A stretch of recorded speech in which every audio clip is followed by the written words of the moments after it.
Omunyiwe njago mufule president tafuuka president tuba tugenda funa ghetto entebe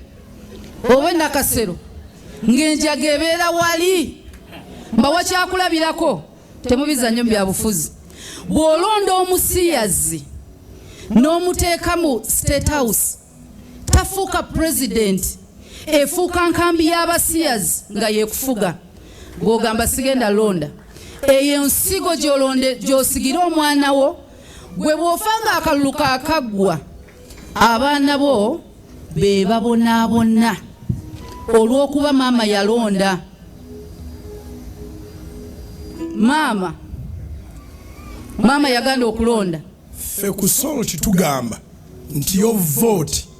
is your voice. Nalabye ka video yako aka Susan Makula mukyala wa Bujingo.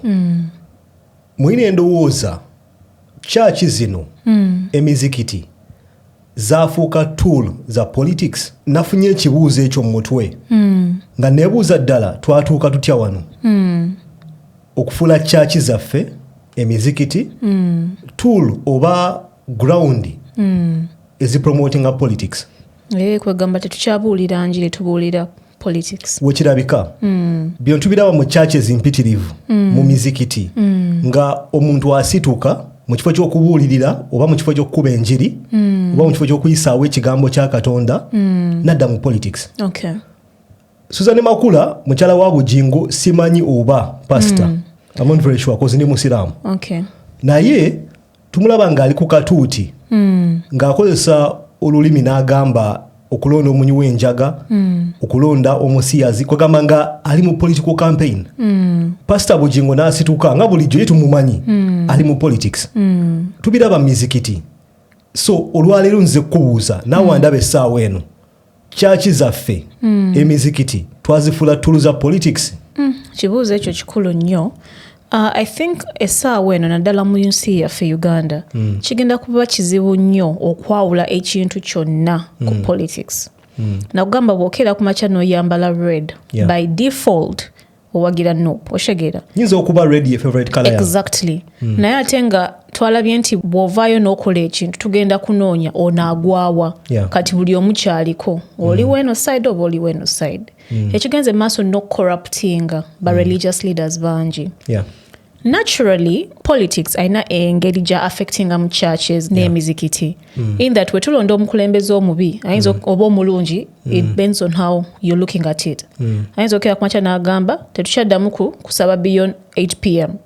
Olaba ekyo kisoboka. Anti kyengamba. So in the long run tulaba nti omukulembeze oba politics somehow aina engeri gyagenda okuaffectinga muki religious leaders oba religions zaffe. Nekiri far-fetched. Olowooza kyekireetera bapasita bano ba imaamu okuvayo ne bafuna sides ne bagamba nze mpagira ono nentandika okukipushinga mu muzikiti. Anti kati awo, one, I would want to believe in them okubalowooleza nti bantu at the end of the day buli omu alina side gyagwa. Naye wengenda okubanenyeza okujja mu church okujja mu muzikiti okujja okutubuulira enjiri no divertinga notwala mu politics. Nengende ewaka nensangayo politics nengamba ebizibu byange binsuseeko kangende ewa Katonda nsabe ate nensangayo ki ng'ekintu kyekimu ky'obuulirira. Saagala onfune bubi nkimanyi bantu si nsolo nkimanyi balina side kwe bagwa naye tolowooza nti by the fact that ovuddeyo n'ogamba nti oli mufuti oli bishop oli pastor ekifo ky'oba otuuseemu ntero kirowoozaako okubanga position of authority oba ekifo eky'amaanyi osobola okuinfluencing endowooza y'abantu.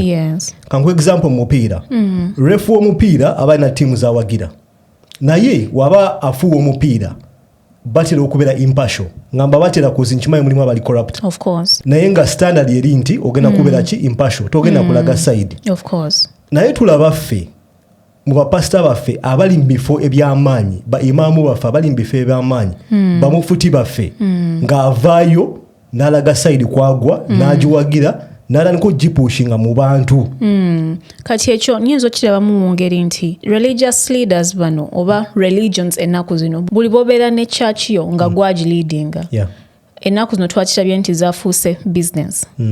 Kati omuntu wa business togenda kumugamba yita wano toyita wano. Omuntu wa business agenda kufollowinga nfuniramu wa. So politician asinga osasula gyagwa. Exactly. so enchawe tukeera ku machanga politician gwe babadde bakuba yafuga bagenda kuvaayo beetonde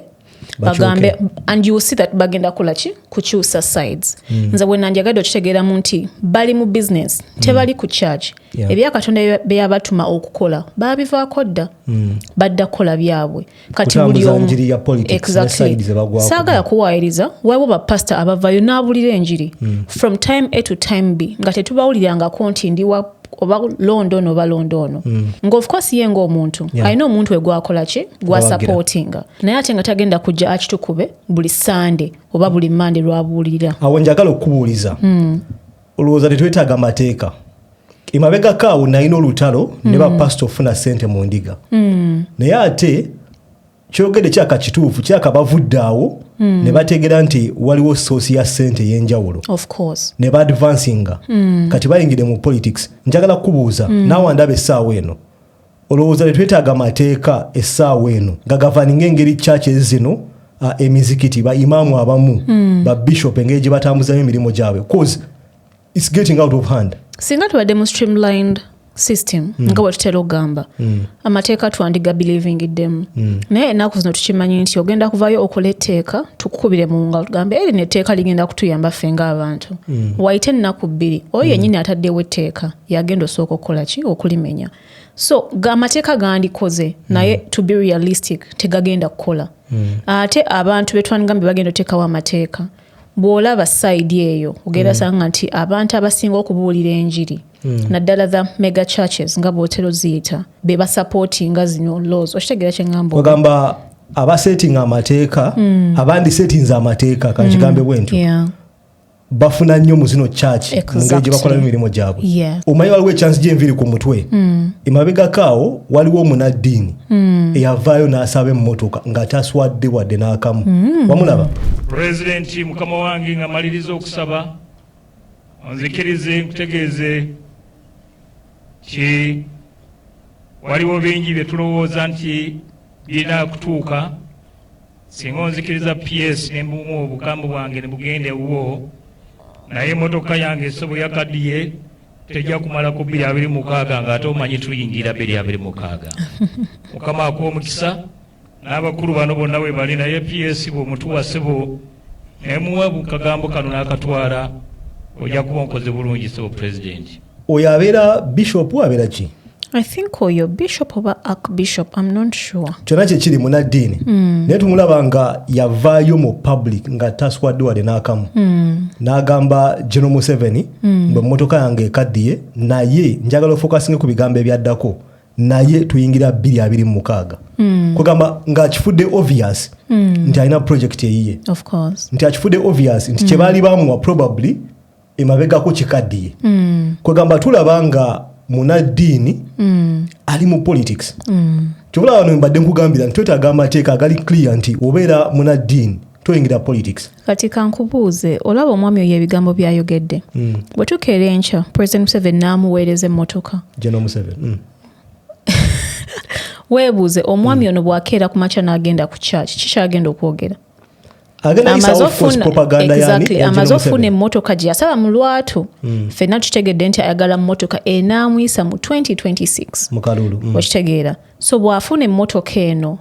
nga etambulira mu bbanga ng'erina ebiwawaatiro enkya bw'anajja ku katuuti alina okukola omulimo ogwamuweesa emmotoka alina okubeera ku nnimiro yes kubanga ekintu bw'oba tokyefunidde ku ssente zo oba from your hard work then you have to pay for it obeera puppet kwegamba awo omuntu akutumye olina okudeliveringa results yes bino ebintu bya bulijjo ne bw'obeera ne mukwano gwo nga buli kaseera omusabiriza aba alina kyakufunamu kibata leverage mu luzungu exactly leadership comes from God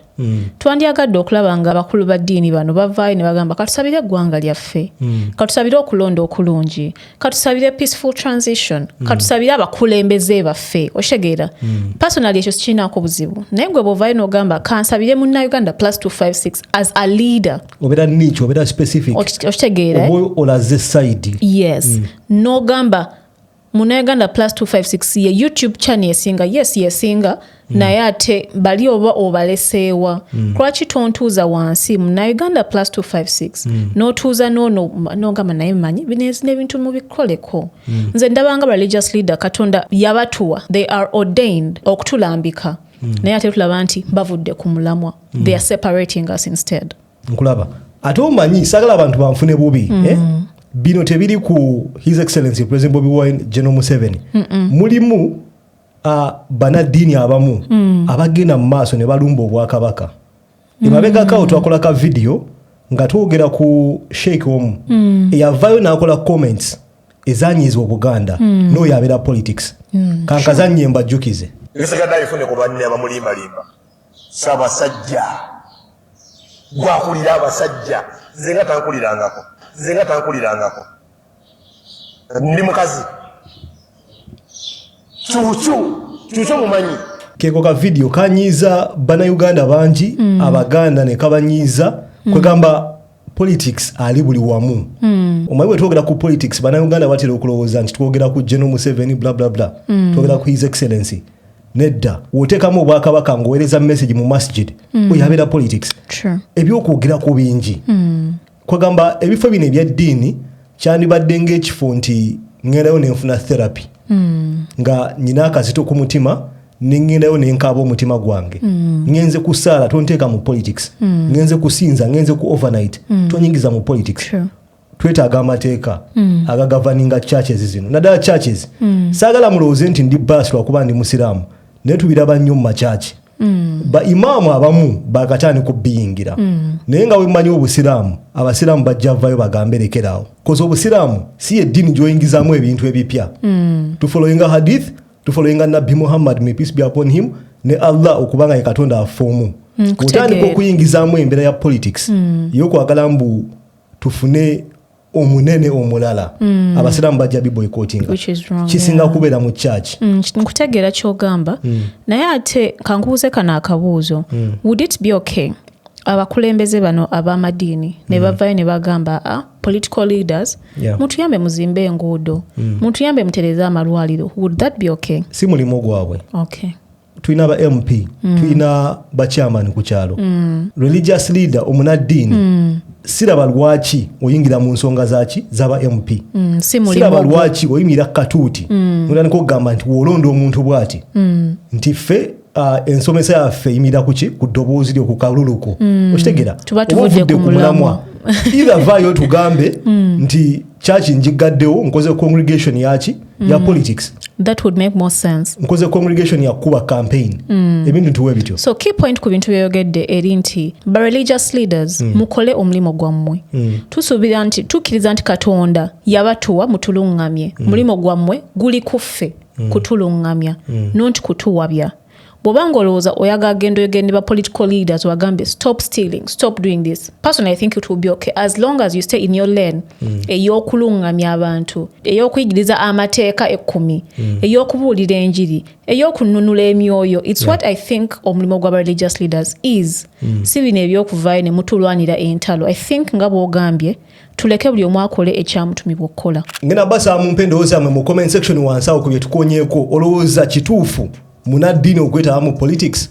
olowooza kituufu okuyimira n'ogenda katuuti oli kuba njiri oli kuyisaawo kutubba n'otandika okupreachinga eddiini mu kifo ky'okupreachinga ekigambo kya Katonda njagala ompendowooza mu comment section wansi awo tujja bala mu video eddako peace